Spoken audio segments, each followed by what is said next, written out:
জানবো যে মহিলাদেরকে কষ্ট দিলে, তাদেরকে আঘাত করলে কি ঘটে।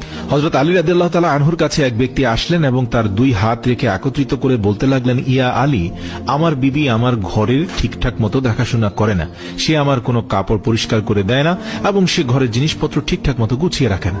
তাহলে কি তার সাথে আমি রাগ করব না? তাকে কিছু মারপিট করা উচিত না? এতটুকু বলার সঙ্গে সঙ্গে হযরত আলী রাদিয়াল্লাহু তাআলা আনহু বললেন, কে বলেছে তোমার বিবির উপর তোমার ঘরের কাজ করা ওয়াজিব রয়েছে? মনে রাখবে, ইসলামে মহিলাদের সম্মানকে যতটা উঁচুতে রাখা হয়েছে ততটা সম্মান অন্য কোনো মাযহাব দিতে পারেনি। আমি আল্লাহ রাসূলের কাছ থেকে শুনেছি, মহিলাদের সবচেয়ে বড় দায়িত্ব হলো সে যেন তার সন্তানকে ভালোভাবে মানুষ করে এবং সে তার সন্তানের দেখাশোনা করে। কিন্তু যদি তার সন্তানের দেখাশোনা করার জন্য তার স্বামীর কাছে সাহায্য চেয়ে নেয়, তাহলে সেটিও চাইতে পারে। আর এখানে তুমি তাকে ঘরের কাজ করার জন্য বলছো।